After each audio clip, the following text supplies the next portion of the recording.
You just realized your business needed to hire someone yesterday. How can you find amazing candidates fast? Easy. Just use Indeed. Stop struggling to get your job post seen on other job sites. With Indeed sponsored jobs, your post jumps to the top of the page for your relevant candidates, so you can reach the people you want faster. According to Indeed data, sponsored jobs posted directly on Indeed have 45% more applications than non-sponsored jobs. Don't wait any longer. Speed up your hiring right now with Indeed. And listeners of this show will get a $75 sponsored job credit to get your jobs more visibility at Indeed.com/PODKATZ12. Just go to Indeed.com/PODKATZ12 right now and support our show by saying you heard about Indeed on this podcast. Terms and conditions apply. Hiring? Indeed is all you need. You just realized your business needed to hire someone yesterday. How can you find amazing candidates fast? Easy. Just use Indeed. Stop struggling to get your job post seen on other job sites. With Indeed sponsored jobs, your post jumps to the top of the page for your relevant candidates, so you can reach the people you want faster. According to Indeed data, sponsored jobs posted directly on Indeed have 45% more applications than non-sponsored jobs. Don't wait any longer. Speed up your hiring right now with Indeed. And listeners of this show will get a $75 sponsored job credit to get your jobs more visibility at Indeed.com/PODKATZ13. Just go to Indeed.com/PODKATZ13 right now and support our show by saying you heard about Indeed on this podcast. Terms and conditions apply. Hiring? Indeed is all you need. There's like 50 different AI companies that now can do voice stuff. They're all using the same exact underlying technology. Yeah. But who is the one that actually has the relationship with their consumers and understands what their consumers want, knows their customer avatars, understands all those things? That's who's gonna come out on top. And all the rest of them are going to blow up or just not do very well. And there was this girl that I liked that was in the class with me. And then I ended up making this game for like our final project called Macman. And at the end of the game, she was like the Princess Peach. So that everybody was like, wait, is that Arthur? You wildin' right now. That we all go to his house. And when I say house, he had a house in Manhattan. It was a multi-story building, but the whole thing was his house. And I was like, dang, I was like, yo, what do you do? He was like, this is what writing good code gets you. I was like, oh, word? That thing that I already know I'm good at? Hold on a second. All right, so look, y'all. This interview has been a long time coming. I've had people send me all types of DMs and messages and comments being like, yo, Cyrus, when are you gonna have this guy on your podcast? When is he gonna be on Tech is the New Black? And I only thought it was appropriate or apropos for you fancy folk to have him on since he is about to launch his podcast. I'm like, hold up. We got to have him on Tech as a New Black now. So not only can he drop amazing gems for people, but that way people can get a bit of a preview. Our audience get a bit of a preview as to what to expect from his platform when he drops deeper than code. Y'all give a virtual round of applause, fire emojis, clapping emojis, tap your steering wheel if you're driving in your car so you don't wreck, to our guest today, Arthur Bernier, aka Big Papa Code. Big Papa Code. Appreciate that. I low-key, if we wouldn't get a copyright infringement, I low-key would want to play that, I love it when you call me Big Papa. Like as soon as we started. All right, bro, look. Bro, you've been in the industry for a minute, dude. Mm-hmm. And what's crazy is like when I met you, I did not know you've been in tech since 2003. First off, you don't look like it at all. At all whatsoever, you don't look like it. And then also not look like, you don't even give like that vibe. And what I mean by that is two ways. One, like you have a very down-to-earth vibe about yourself. And that's dope, but it's also beautiful because you have such a wealth of knowledge and so much experience in this space. You move with just a natural level of humility. And so first of all, I just want to kind of real quick, one, give you your flowers when it comes to that. So I love that. I'm a fan of that. But two, bro, I mean, you've been in tech now, it's 20 years. A lot has changed in the industry. Adult. I mean, 20 years ago, people didn't even call it the tech industry. Mm-hmm. Like you've seen a crap ton of changes. Bro, would love to just hear just on a high level for people that are tuning in right now. What are just some of the big changes and things you've seen happen in the industry that people just probably aren't even taking into account? Yeah, definitely. I mean, back in 2003, I learned to code, and I ended up working as a webmaster for a nonprofit called Troza Foundation in Southeast Queens, where I'm from. And from then till now, the main things I've seen, I've just seen the change of how all this technology works and the way people think about the technology. Like I remember back in 2003 when I told my parents I wanted to like work and stuff like this, they was like, no, you're smart, go be a doctor. Like you can't do nothing in there because, you know, the .com bust and all this other stuff and things of that nature. So real quick, I don't want to graze past that because we have a variety of audience members. Mm-hmm. So you mentioned the .com bust. Mm-hmm. Like for those that don't understand about the .com bubble busting, what is that? Well, think about what happened in more recent years, 2008, 2009 with the real estate industry, but relate that to tech. There was a lot of companies that were just, you know, house of cards. Really, they didn't have any real business behind them, but they had a website. And people were like, yeah, the internet is like the greatest thing ever. So you have a website, you get that set up, you know how to set it up. Sure, we'll, you know, invest in it and do this and do that. And eventually all bubbles burst. And it was just a bunch of hot air, a bunch of nonsense for a lot of things. But of course you had great companies like, you know, like Amazon's probably the biggest example that wasn't a house of cards. It was a real business, had a real value and was able to, you know, change, you know, the entire industry and bring e-commerce out to the forefront. Yeah. So man, that's so interesting. So I guess I never thought, so I knew about the .com bubble bursting. Mm-hmm. I knew about that, but I guess I never actually thought about it in terms of you just explained it. So there were some companies that were getting investments. They were having investors, maybe VCs or venture capitalists that were putting money into them. And all they really had was just a website and that was it? Yeah, that basically had nothing. Whoa. Right. And that was definitely a problem. And it happened in the NFT industry too. Like, oh man, like, you know, you saw what happened to all the NFTs. Yeah, that's true. The NFTs, the same thing happened. Like it was just like, oh yeah, this thing, it's JPEGs and pictures, like other stuff I saw. So it's probably going to do pretty well and put a bunch of money in it. And you've seen all of the value shift and things of that nature. So everything just repeats itself over and over and over again. I wonder, so in the midst of the repetition, this wasn't even in the list of questions, but you literally got my mind rambling, and we're gonna bring it back. I wonder, and this is more of a prediction type of thing. Mm-hmm. Do you think there potentially will be, maybe not on the same scale, but some type of AI bust to where with all the AI companies popping up? I 100% think so, and it's really going to come from, because when you think about a business, it's not just the technology; it's also the relationship you have with, you know, your list. Yeah. So the companies that have a good relationship with their list, that's going to be their differentiator.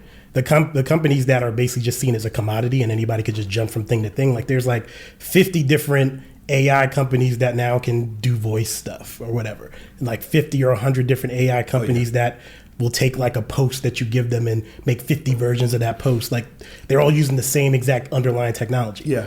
But who is the one that actually has the relationship with their consumers and understands what their consumers want, knows their customer avatars, understands all those things? That's who's going to come out on top. And all the rest of them are going to probably blow up or just not do very well. Man, this is going to be very interesting to see in the next few years. It definitely is. My popcorn is ready. I'm ready to see it. Yo. But that's the way it always happens. Man, so I cut you off. And so I definitely want to let you kind of finish rapping about other things that you've seen, other changes that you've seen. So you mentioned the .com bubble bursting. Mm-hmm. And what else have you seen changes you've seen in the past 20 years? I mean, a lot. You know, I've also saw the shift from Web 1.0 to Web 2.0. Web 1.0 being like, you know, the original web, you know, the Angel Fire websites and stuff back. I mean, I might be dating myself when I say that. Some people may not even know what those are. But you know, but that sort of thing where all you could do is you could just read content, and there was no way for, you know, if you didn't give somebody a business card with your website on it, they didn't know you existed. Yeah. But then these Web 2.0 technologies, you know, started to come out where people can congregate in a space. The same way how you have cities in the real world. Well, now you have Facebook. You had, you know, GeoCities and all this other stuff that was popping up where people can congregate in one place, and you knew everybody was there. Yeah. And so there's a way that you can speak to an audience that's there, and you know, just like being at a party. Web 2.0 brought all that stuff in. So I saw that change, and I also see the change of, you know, things going to Web 3.0, because there's a lot of negative in Web 2.0, which is, you know, all the centralization. You know, if you got beef with Facebook and Instagram, you know, they could just shut you off. Yeah. But in Web 1.0, and like when you own your stuff and you have your own servers, you have all that stuff, nobody can really do that to you. That's true. Yeah. Wow. I never even thought about the benefit of 1.0 versus 2.0. I never even thought about that. And so, man, you've seen a lot. So 1.0, 2.0, and now 3.0, where some of the components of 3.0 is where we're not just even like just integrating or congregating on a social media site, but now we can actually integrate or congregate in like I don't want to say the metaverse, but just to be simple, like something like eventually. I think the metaverse will be a thing. I just think, this is my opinion, I want to know your opinion. I think the timing was just off. I think that it just wasn't ready. I think it'll be a thing, like they got to spin the block in a few years, and then it might be a thing. I agree with that. That's what I think. I think it was too soon for a lot of people, and just not mature enough to handle public scrutiny. Yeah, and that's really what it comes down to. But we are definitely, and the quality looked trash. I ain't gonna lie. It probably is garbage. Dude. It definitely ain't look like no Ready Player One. That's what everybody wants. So like Sims 1.0. Exactly. So we got to do something about that, but it'll come around. All right. So in the spirit of talking about changes that are happening, Imad Mustaq, who's the founder of Stability AI, he recently made a controversial statement. He said that he believes that in the next 5 years, software engineers will not exist. So Big Papa Code, Deeper Than Code, Mr. Deeper Than Code. What are your thoughts on that? Do you believe in the next 5 years, AI is going to make it to where software engineering doesn't even exist? I don't agree with that, but I do think that he has the right thought. I think his timeline is incorrect. And I'll put it this way, and this ties back into the original question of like things I've seen change over time. Back when I was a webmaster, I had to do everything. Like I had to know how to do everything. I won't bore everybody with all the individual details, but I had to do everything from start all the way to finish. I need to know how to deal with a server. I need to know how to code, how to spin this up, how to do this. So that's what a webmaster is. Yeah, I had to do everything. Wow. And or at least is what they call the webmaster, but that's a whole other thing. Okay. But I had to know every single thing in order to do it, right? Nowadays, we utilize all these other pieces of technology that makes it that and what it did is it allowed people that may not have been able to get involved before be able to get involved quicker, right? That's why that's why we can have coding boot camps and things like that. One of the main things we're teaching at like a software engineering boot camp, we're showing you how to leverage technology that already exists. So when you want to go ahead and build a user interface, you're going to use React, and React is going to you write it in the little React code, the JSX. It's going to turn it into HTML and all that stuff for you, and and turn it into browser ready JavaScript and all that stuff for you. And that revolutionized things. WordPress back in the day revolutionized things and made it so that individual people that don't know how to code can go ahead and spin up a website, pick a theme, and boom, they got a website up, right? And you can make that as large as you want. Every single time one of these things occurred, it didn't get rid of people that knew how to code or knew how to do this. It changed their function and also made it more accessible to other people. So I think AI is going to do similar things, and you're going to see a lot more advancement of like no code and things of that nature. And it's going to be more important for you to be able to read code than it's going to be for you to be able to necessarily write code from scratch. And things of that nature. So it's going to change the function of those people, and maybe even potentially change the names of the titles, because that happens all the time. But there's still going to be people that need to be involved in that process. Yeah, definitely. In order for that to work out. That's real. That makes a lot of sense. Yeah, that makes a lot of sense. I'm of the belief that eventually, whether it's AI or it's some other technology that doesn't even exist yet, I believe eventually it's going to replace everything. Whether AI, robotics integrated together, I believe it's going to replace everything.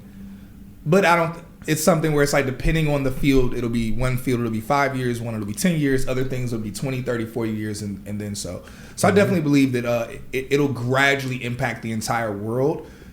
But as long as, and let me know if you agree or disagree with this, as long as people are, one, paying attention, and two, upskilling, kind of keeping their finger on the pulse, tuning into Tech is New Black, as well as platforms like Deeper Than Code. You heard it. That they will be, that they will be aware enough to be able to like make the transition or pivot when those things come up. What you just mentioned, but I think in order for that to happen though, like it would have to be an overhaul of the educational system from early childhood up until to like high school. So like while there may if it don't happen there, it'll only happen in small sections. But whenever we see technology being like the central focus in education, then like the I think the futuristic world that we see in movies will be what will actually take place. Yeah. My son is in first grade, and he has to do everything on a laptop. Wow. Yeah, his whole curriculum's on a laptop. Man. The whole curriculum. Well, a mini it's like a halfway tablet, halfway laptop. But everything is on there. His homework is loaded on there. Everything. You know, back in the day when you didn't do your homework, your parents wouldn't really know. Yeah. Like now, my kids in junior high school. When I want to see if they did their homework, I can see the homework they did, the homework they turned in, what time they turned it in. So like, I told you at 8:20 p.m. yesterday, turn in your homework, girl. Whoa. And if I look and see it was actually 4:30 in the morning, first of all, what were you doing up, right?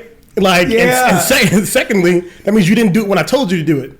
What were you doing? So like, you can't get away with nothing now. That's wild. Yeah. Yo, technology helping parenting out. It's happening. Yeah, as I'm saying, like that's like exactly what you're saying is 100% true, and that overhaul is happening from scratch. And that's one of the like theses of like deeper than code is thinking about, okay, this new group of people, because we have like a outline going out to 2032, because there's a bunch of things that's going to happen around that time frame in 2032 that I'm looking at and charting and stuff like that.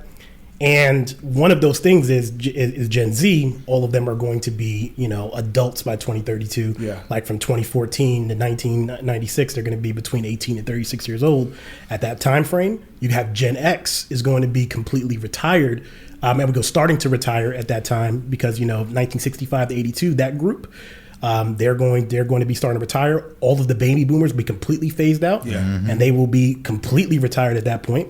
The youngest baby boomers will have already will be pushing 70 at that point. Like all this changes, and so the entire group of the working class is all people that grew up their entire life in that technology at their fingertips. Whoa. And it's going to be a complete different world at that time, and you have to prepare yourself for what that's going to look like. And that's the whole reason for me doing the podcast, is to talk about what I think you should do to prepare for what that world looks like and explore that over a lot of different topics. A little bit more technical stuff. There's going to be some nerd stuff there, but I'm going to try to make it accessible to everyone. Oh, yeah. Oh, man. I'm feeling it. I'm such a fan already. I really am. I don't think people don't realize how much of a nerd I actually am. Sometimes I want to go into some nerdy stuff, but I'll be like, I like to like touch base with the general audience, general community. And so, but there are people that would appreciate the depth that I know you're going to be touching on, and you're also better situated, but more knowledgeable than I am in those things to touch on that. So I'm excited about that. So we met at a PropTech event in Austin, Texas. Was that last year? Yeah, it was last year. That was this year, actually. That was early this year.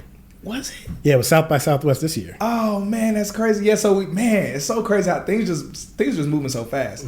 So we met early this year at a PropTech event. One, can you please explain to people like what is PropTech?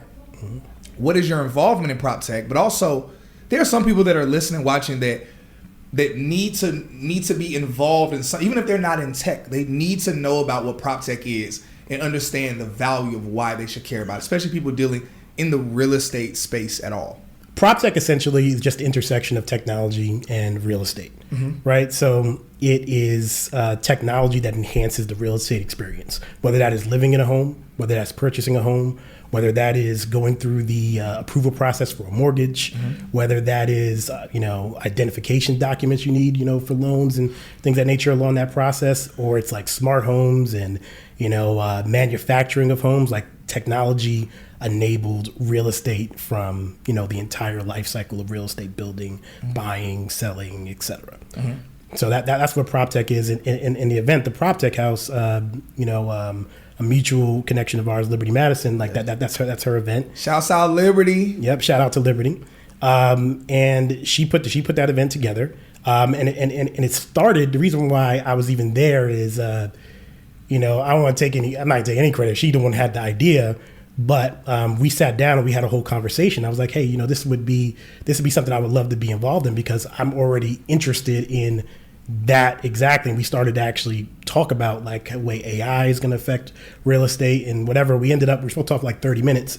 We ended up talking for like 4 hours. Man. And, you know, from there, we're like, you know what, we definitely need to have this event sooner than later. And, you know, she wanted me to come in and speak about what we were talking about. Yeah. So that's how, that ended up transpiring. And then, you know, we met there, of course. Yeah. And that's incredible. So one, I have like kind of like a sideline question. We talk about PropTech. Mm-hmm. Is Ring, is that considered like something? I know. Would someone consider that PropTech at all? The thing is, I'm going to say yes. And some people might disagree with me. I'm going to say yes. Okay. I will say that is PropTech. But so is Airbnb, right? So True. is Zillow. Yeah. You know, so it's all these things because they enhance that experience. And there's no gatekeeper on what can be considered PropTech. Yeah, true. Does it enhance living, buying, selling, whatever with properties? If the answer is yes, then it is PropTech, technically. And if you disagree and you haven't been in tech for at least 20 years, like Big Papa Code, your opinion doesn't matter. That's funny. If he said it, it is what it is. No, I'm just playing. If you're interested in breaking into a 6-figure career in tech or scaling to over $500,000 in tech, then this video is for you. If not, then just swipe away. But I was able to break into the tech industry October 2021. And in my first year, I scaled to over $500,000 in tech. My second year, I was able to gross over $1 million. More importantly, I was able to freely help over 600 people break into 6-figure tech careers as well and scale further in the industry. Now, the number one question I've been getting from people is, how was I able to do this? How was I able to make so much money? How was I able to also help as many people as I've been able to help? Well, aside from doing coaching calls and trying to spend a whole bunch of time helping people individually, I've decided to create the Tech Rich program, where I literally break every single thing down that I've done and what I've been doing to show others how they can break into tech faster or scale to over $500,000 plus within their first few years in the tech industry as well. All you got to do, click the link in my bio. All the information's there. Check out the description. Message me if you have any other questions, and I'll see you on your journey scaling in tech. My experience, I had a certain experience when it came to getting into tech and also becoming a founder. But my experience was very recent. Most people know about it. But with you, back when you got in the tech industry, there was no like tech boot camps. Like, I mean, again, it wasn't even called the tech industry at the time. Mm-hmm. So when you got in the tech industry, we talked about some of the changes that you saw. How were you able to actually get in the industry?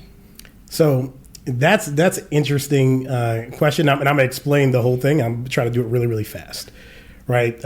Because that could turn into a whole 2-hour conversation. Okay.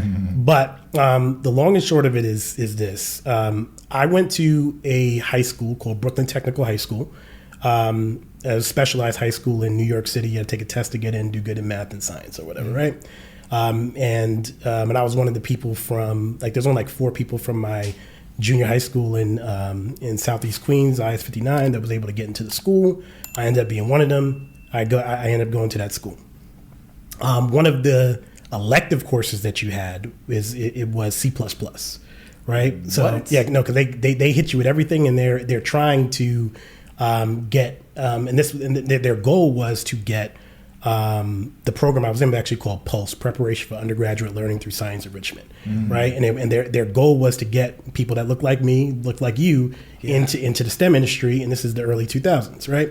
So long story short, I take that class. I love it. I build like my teacher was like raving about me, like I'm the greatest student he ever had, all the stuff like that. And you know, he was hyping me up, of course, but that's cool because I liked it. And but at the end of the day, you know, I did really, really well. And it was like the first class I ever got like a 100 in. Yeah. Like you know, like you take a class, like you get like a 95, like I just got 100. Yeah. And you know, there's a funny story about that. Actually, I'm gonna tell a story now. Yeah, no, go ahead. I don't normally say this out loud. It's gonna make me sound a little bit bad to some people, but I'm just gonna say it anyway. So I was in the class, and there was this girl that I liked that was in the class with me, right? Yeah. And she was into the class, so that made me get into it even more. That's how I got the 100. Yeah. And I was like, oh, word, like you like this? Watch this. You seen what I just did with that code just now? So that was kind of like part of the reason. And then I ended up making this game for like our final project called Macman. And at the end of the game, like when you got through it, nobody knew this was going to happen in class or whatever. But as you got through the game to the end, when you won it, like what you won, like basically she was like the Princess Peach at the end of the game. So it's like, so that everybody was like, wait, is that Arthur? You wilding right now? Like, what? And then I look at her and she looked at me like, you know what? It was a fail. It was a failed attempt. Oh, what? Shot the shot. Didn't work. Didn't work. She was just more like embarrassed, like, yo, what are you doing right now? Wait, no. He done made a video game, but she didn't. But the thing is though, we weren't even cool at that point yet. But then after that, we got friendly. Okay, cool. So it wasn't a total loss. It was more so like, you know, like that's mad embarrassing. You could have just said hi, you know, sort of situation. You know, and she ended up, you know, she's from Queens too, so she was on like the little group of people that would go, you know, take the train from Brooklyn back to Queens together. Okay, so then we, you know, became cool or whatever, and you know, because Queens is like the nicer part, right? It's not like Brooklyn. No, it's not the nicer part. It's the other way around. No, it's not. There's nice parts of Brooklyn. There's nice parts of Queens. Oh, but she wasn't from the nice parts. No, we from Jamaica, Queens. You know. Oh, okay, I'm from Laurelton specifically. Shout out to Laurelton. But you know, no. Yeah, that's funny. Not nicer, but I will say there are some places in Brooklyn that even though I'm from where I'm from, I don't ever want to be in those places. Like East New York, you know, whatever. East New York is the main one. like. Anyway, but I mean, I don't know what it's like now. I don't live there no more. I'm in Atlanta, so. Yeah. Oh man. So, man, bro, I don't know. You asked me a question though. I didn't answer it. That question was. I mean, that story was so. That was a funny story. I don't think anybody will look at you bad. Let me know in the comments. What do y'all think about that? Do y'all think that's cute? Like, especially ladies. Let us know. Do you think that's cute if a dude has a crush on you and he makes an entire video game where at the end of the game you're the princess? I don't know. Maybe I'm tripping, but let us know what y'all think. That was game. Yeah, I thought it was too. That was game. I thought it was too. I ain't gonna say her name though, and plus I'm married. I don't even want to do all that right now. Yeah. And she's married too. I'm positive I've seen her married on social media. We ain't doing that. That was a long time ago. That's so funny. Yo, I love it. But the question was, how did you get in the tech industry? Oh yeah. That's how I started on that. All right, that's how I got there. That's funny. So, but yeah, so I learned the code there, and I was on the STEP team in high school. And we ended up stepping at an event, and it was this robotics competition, right? And at the robotics competition, you know, I can't remember if we even won or whatever. I didn't even know how you win. Mm-hmm. At that time, I just wanted to go and step in front of a bunch of people because I mean that was my thing, right? And while there was a dude, the dude that sponsored our school, and there was another girl that was on the robotics team. You do a lot of stuff in high school because of girls, but anyway. Oh yeah, true that. They had a party going on after to celebrate. We weren't really invited, but I actually by this time I had game. It was a little bit later. Okay, cool. So I talked to her and she was like, yeah. You know, we all go. And really, my boy English, you know, was there too, and you know, he had a whole bunch of games. Everybody loved him. So we all go to his house. And when I say house, he had a house in Manhattan. Now I don't know if you've been to Manhattan. Right, but everybody has an apartment or something like this. It was a house. It was a multi-story building, but the whole thing was his house. Whoa! Like it wasn't like no 40 stories, nothing like that. But it was. I can't remember how many floors it was. It was more than 4. But I mean, in Manhattan, that's crazy. It was in Manhattan. I don't know exactly what part of Manhattan I was in at the time because I didn't know Manhattan like that. Because why am I going to Manhattan? You know. Yeah. You just realized your business needed to hire someone yesterday. How can you find amazing candidates fast? Easy. Just use Indeed. Stop struggling to get your job post seen on other job sites. With Indeed sponsored jobs, your post jumps to the top of the page for your relevant candidates, so you can reach the people you want faster. According to Indeed data, sponsored jobs posted directly on Indeed have 45% more applications than non-sponsored jobs. Don't wait any longer. Speed up your hiring right now with Indeed.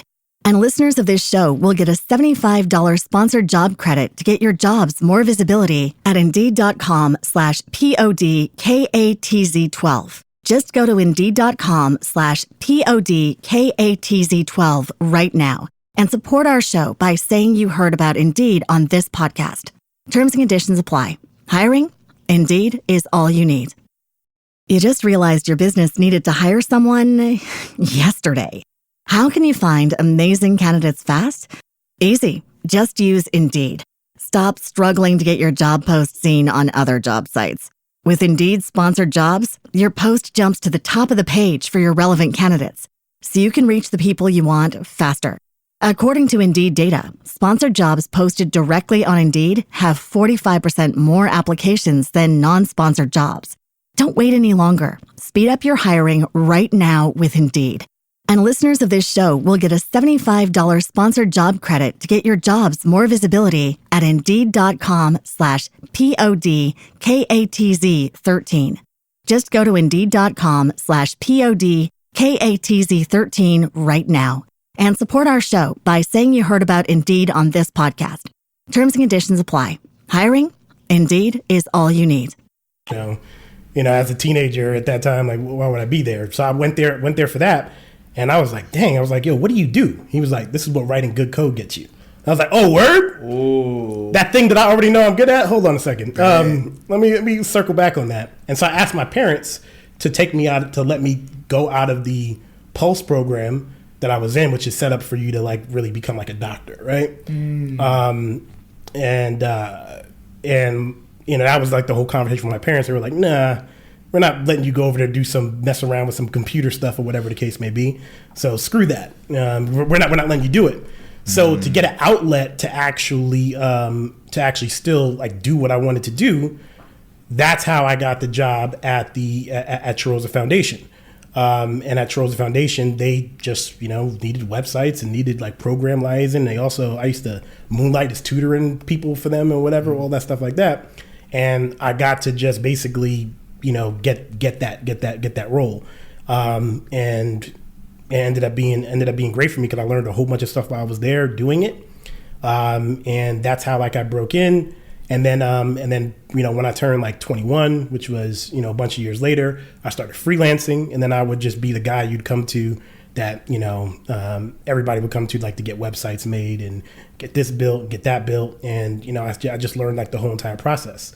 Every single way that I learned after that class, I didn't take any more formal software engineering stuff all the way up until like 6-7 years ago is when like I did like some more formal stuff. Like I did like a master's program, and then also I actually did a coding bootcamp. Okay. And I went there and I was mad out of place. I was like, oh man, nobody knows what they're doing here. So I ended up helping everybody while I was there. Yeah. That was a good thing because that like introduced me to it because I didn't know what to expect. And then when I saw everybody that came in with me not know what they were doing, and I was afraid to let them know how much I knew. Ooh. But I saw that at the beginning, and I saw by the end of the class how much they knew. I was like, oh snap, y'all almost caught up to like what I kind of know. Wow. So I'm like, dang, like this works. Yeah. And that's how I actually ended up becoming a bootcamp instructor, because like I did one myself, and I thought I was going to learn more advanced stuff. So I wasn't mad about that, but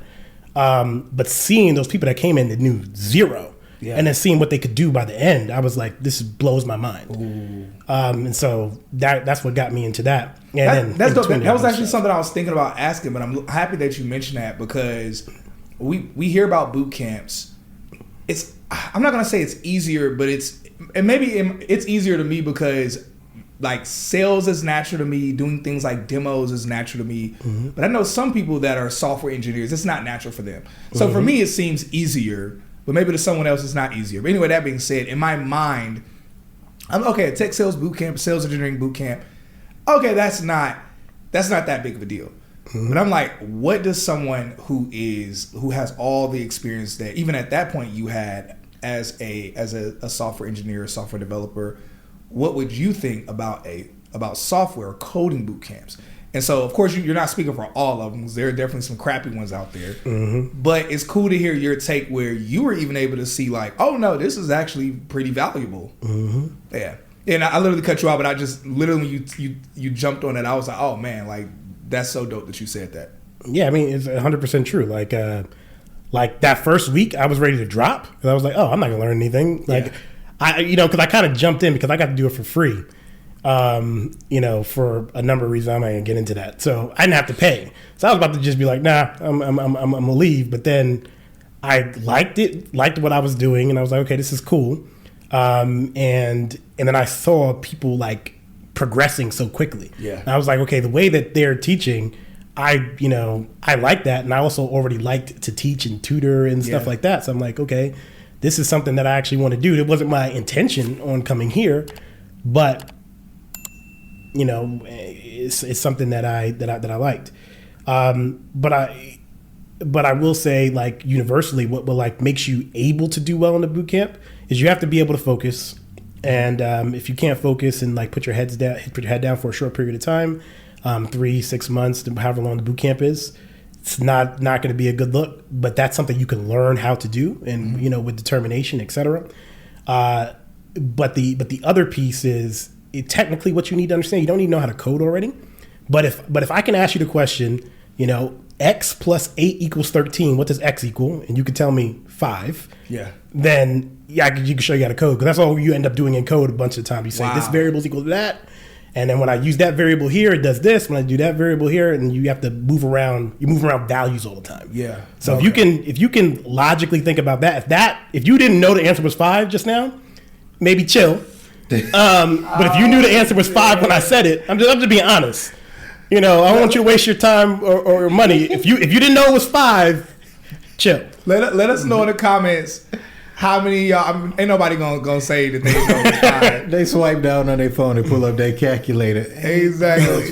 5. If you got to pull up the calculator, like you don't need to know no crazy amounts of math and stuff like that. But if you could logically think that way, that's what you need to do to code. Everything is all about passing values around. So all you're doing is pushing values from here to here, storing them, moving them, manipulating them, doing that algebra class. Yeah. So when did you actually start at your first company? Do you mean like, obviously, when were you getting paid, basically? Oh, well, I was getting paid at Chirosa. I was getting paid in high school. Yeah, I was balling in high school. Like, you was making money basically from coding while you were in high school? Yeah, 100%. I was making way ahead of the game. Yeah, I was making money in high school, and then and then when I was freelancing, I was getting paid. And I worked for I did most of what I've done is mostly been contracting, because that's just what I like to do, because I like to have some flexibility. Yeah. But I've worked full time at Blavity. And I started there. Oh, shouts out to Blavity. Yeah, definitely. Blavity was great. They gave me, some leadership experience too. I learned a lot of things from Jeff Nelson. Like, big shout out to Jeff Nelson. Like a lot of things that I didn't believe in myself the same way. Like, I knew stuff for a while. But Jeff is the one that really put the battery in my back, was like, nah, you nice. Yeah. Like, I know what I'm talking about, and you know what you're doing.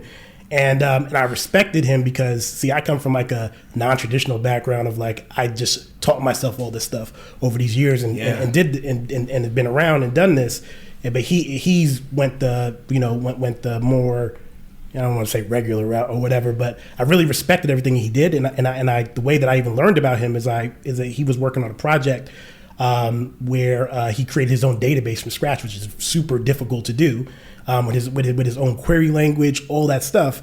I'm like, yo, this dude is basically a genius. Mm-hmm. And the funny thing is, I already knew him and was already following him and looking at stuff that he was doing. And he ended up posting a job, and he needed a Node.js expert. Mm-hmm. And I'm like, I know Node.js for 5 years at that point. So I'm like, yeah, I guess I'm an expert. Is that Node JavaScript? Node.js. N-O-D-E. Node JavaScript expert. Yeah. So he was looking for a Node.js expert. And that's Node.js is a runtime that lets you run JavaScript on the server side. Okay. Right? And like I said, I'd known it for about 5 years at that point. I said, I probably can do whatever you're asking. Let me see it real quick. And I go ahead, I take a look at it, and I was able to know what that was. And he liked the way I handled it, how fast I did it, and he was like, "Yeah, let's like come work for me." I'm like, "Cool." You know, normally I would say no when anybody says something like that. I'm like, "No, for you." Oh yeah, you can say that. Yeah. No, I'll come work for you.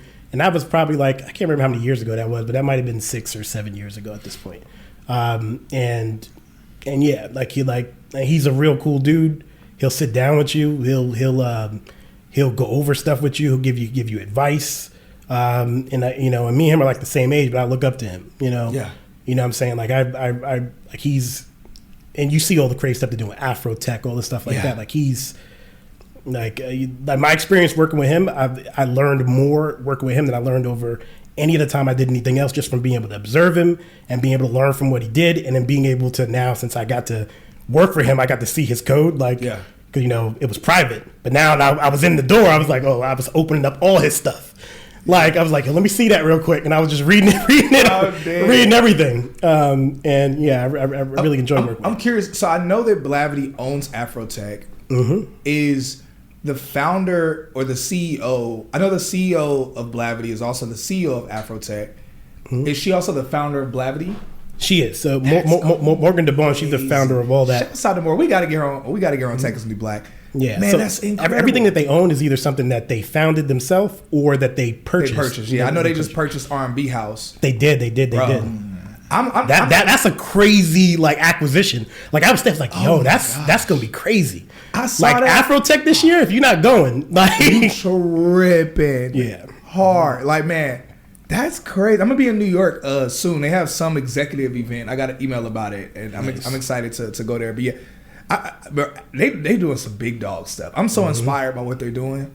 I'm like, man, I love it. If you're a startup founder with an amazing tech-based business or service, more than likely the number one problem that you deal with is being able to attract quality investors or quality leads that you know are in need of your specific type of business. Unfortunately, in this social media day and age, in order to do that, 2 things are required. 1, you have to have top-tier quality content that tells your story. And 2, you're gonna need to have some amazing marketing in order to be able to reach the specific audiences that you want. Well, as the founder and host of the largest tech business and tech career platform in the world, Tech is the New Black, we interview amazing startup founders like yourself to provide immediate brand awareness to our audiences of hundreds of thousands across all of our platforms. Give you industry standard content that you're able to share on all of your social media platforms and your website. And also we do tailored marketing around all of that content for you to be able to generate for you the specific targeted leads that you desire. All you need to do is click the link in our bio or head over to techisthenewblack.com to fill out the guest request form, and we'll set up a discovery call with you so that way we can see if you're a good fit to be on our platform and get that brand awareness and exposure to generate the leads that you desire. One of the things that I like, and I want to talk about this briefly, because you mentioned doing contract work. So many people that are in the industry right now, or even trying to get in the industry, everybody just thinking about, man, just getting a job at a company. The idea of contract work seems, it's almost terrifying on 2 different spectrums, because till you see the numbers. Yeah, that's what I want to talk about, because what I've noticed is I almost think of it kind of like a force wielder type of thing. We're gonna talk about like Star Wars and stuff. I'm like watching the Star Wars stuff right now, and I'm like, there are people that are executives, or they're high up, they're principal, developer, engineer, whatever. And I almost see them as like Jedi. And then there are people like yourself, and then one of my friends, the dude who actually, he was the main person that inspired me to want to get in tech, where y'all do contract work. And it's almost like y'all are like force wielders, where it's like you're not Sith and you're not Jedi. Yeah, exactly. But you a beast. You just out here. And it's like, can you explain to people the value of being a contractor in tech? Yeah, I mean, the thing about it is that whole laptop lifestyle before, but like, because I've been working remotely and doing that before COVID and all that happened, where everybody thought it was cool. Yeah. So I mean, like you could be anywhere. You could be anywhere. You could do it. You could pop up. You could pop up your computer and knock something out. You can. And when you're a contractor, and they don't try to like illegally treat you like an employee, like you really treat you like a contractor. You can come and go as you please. It's like, okay, boom, I need to, they need X, Y, and Z done. Cool, I'll have it to you by, normally it'll be like, there'll be sprints and stuff like that probably. So have it by the end of the sprint. I can have X, Y, and Z done. You go ahead and knock it out and then go about your business. You can knock it out in 2 hours. You knock it out in 2 hours, you have the rest of your time. And now you have the freedom to go do this, go do this, go do that. You just got to be, so you better with your money. So you got the check for, let's say I'll just bring up this might be a real example, but like you can get paid for 3 months of work, maybe just for doing a couple days of work in some instances. You 100% can. And it works like that all the time, because the thing that you have to realize when you are a service provider, and this is like really important, anybody I'm mentoring or whatever, I always make sure they understand this, is it's not like you have to get out of the mindset where you're charging people hourly. You're charging people for the value that you provide to them. Like, what value do you create for their business or whatever they're creating? How much do they value that? And you're always trying to give them, let's say, if you want somebody to pay you $20,000 for something, for them, it's got to be a flip. So they got to be able to give you $20,000, which is what you want. And that's got to create $100,000 of value for them, because for them, it's got to be a flip. You can't pay you more money than the value you're going to give them. Yeah, definitely. So if you can get a high value skill where when I do this for you, it's going to create this result for you. Yeah. And if it does that, then you can charge, the right amount of money for it. So I think that's so valuable for people to hear. What I want y'all to gain from that is understanding that at some point, because you can move up in tech, or you can start a tech business, or you can do one of the many things that he's doing, which is you can grow, you can scale your skill sets, and then you could literally be a business just in and of yourself. Where it's like, instead of you working for a company, you could do like, because literally that's literally you being a business just with your knowledge, which is a lot of knowledge that you have, but just with your knowledge when it comes to coding and engineering. And that's incredible. And I don't think a lot of people think of it that way. And so that's fire. That's why I was like, yo, like we got to talk about that a little bit. We never talk about that on here. Yeah, I mean, you go whatever route you want. And I'll say that it's somewhere in between being a true entrepreneur and being an employee, being a contractor or being a freelancer. Because you're not, I mean, we could say you're being an entrepreneur, but you're not taking on like the debt and all this stuff like that. Literally all you're doing is like showing up like, you need this done and you're going to pay me enough that I can not have a job if I do it for you. Sounds good to me and I'm going to do it. Yeah. You know what I mean? So that's the situation there. And, sky's the limit with doing that. A lot of opportunity. So let's talk about that. Let's lean into that a little bit when we talk about entrepreneurship. So, and that falls right into my next question. So what would be your advice for someone who wants to be a techpreneur, but they don't know much about the tech industry or have any connections in the industry? Because there are a lot of people right now that are seeing everything that's happening with, I mean, whether we're talking about AI or if we're just talking about just still advancements that are happening in the industry in general. They're like, man, I want some of that. I want to take part in that. How could that person leverage their desire or proclivity towards being an entrepreneur when it comes to what's happening in tech right now? Yeah, that's a good question. And there's a lot of examples of that. Like if you don't have a background in technology, but let's put it this way, you have to decide where you want to fit in. You have to get out of the mindset that you're going to do everything yourself. Yeah. Right? You got to figure out where you would play a valuable role in a team. If you can't provide value to a team, you can't get into anything. Yeah. So what value do you provide? Are you like a marketing expert? Well, if you're a marketing expert, man, get with somebody who's more technical and be the face of the company, be a CMO, do that stuff. Are you a numbers person? Can you do this? Are you an accountant right now? Whatever. Can you be a CFO? Can you do this? Can you do that? Like what value can you provide to a founding team that they need, when they first start a company? If you could provide, and you got to figure out where you can provide that value. If you want to become a techpreneur in the sense that you have like a vision in your mind of something you want to build, and you have like the temperament where you like to build things, well then you got to learn how to build, and then go do a boot camp. Do a boot camp, learn how to code, and once you do that, then sky's the limit. And once you finish the boot camp, you have to just keep working and keep practicing, because you don't want to lose any of the skills you learned, and do that if that's what you want to do. So it's really just like figure out you as a person, would sitting in front of a computer solving problems all day excite you? It excites me. I like doing that. Some people would be like, nah, I'd get tired of that like immediately. Then don't try to do that then because it's not like there's not other ways to get in. Like there's other opportunities. Like me, I don't like selling like that. So I can't do that. I can't. Yeah. I can't. I mean, as I say, I can't. I'd prefer not to. Yeah.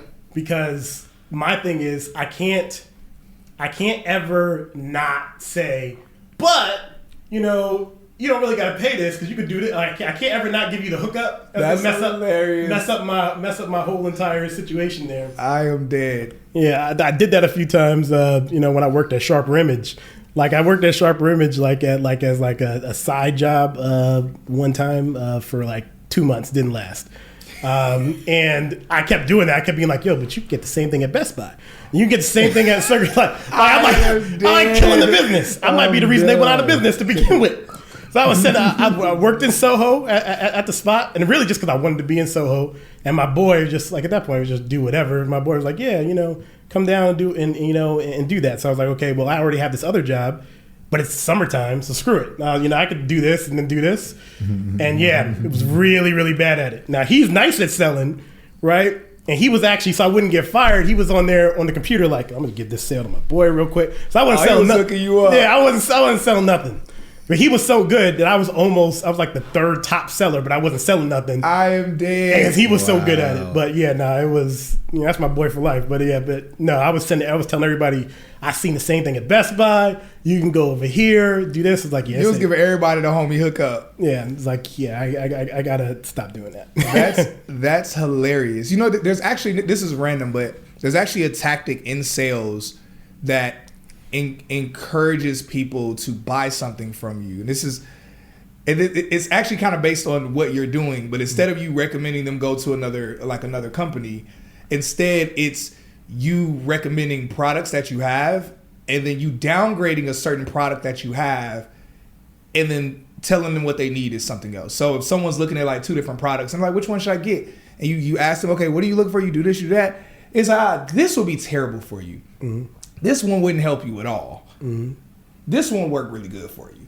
Mm-hmm. And you kind of downgrading something that you have, it helps them build trust to where they're like, wow, like, shoot, like you're really telling me not to do something in your business, and you're referring me to something else. So anyway, I just thought about that just as like a little sales nugget for some of y'all. That's like helpful, but it was funny but instead you were referring them to another company. Yep, and people would come by to the store like the next day like, yo, I picked up what you said. So I mean, it worked. I was closing. It's closing for the wrong thing. But you should have went to the other company and said, yo, y'all should give me a commission check on the this is y'all way. Because anybody knows Sharper, everything in Sharper costs too much money. That was the whole thing. That was their whole business. That's hilarious. All right, bro. So look, so again, we talked earlier about you've seen a lot of changes in the past 20 years. What are your predictions for the next 10 years? I mean, really, this touches on what Deeper Than Code, one of the things Deeper Than Code is going to be about. You're 100% right. And like I said, that could be like a whole entire episode of the podcast. It really could be. But what I'm going to say, I'm going to try to say is briefly, and there's going to be stuff that you probably people will have to Google or chat GPT after I say it, right? Yeah. And I'll say this, in 2032, I kind of touched on this before, you have, at that particular point in time, there's a couple things that are going to happen, you know, with, you know, everybody that is an adult at that time, that's a working adult in the prime of their earning potential, it's all going to be individuals that grew up their entire life with technology, right? So keep that in mind.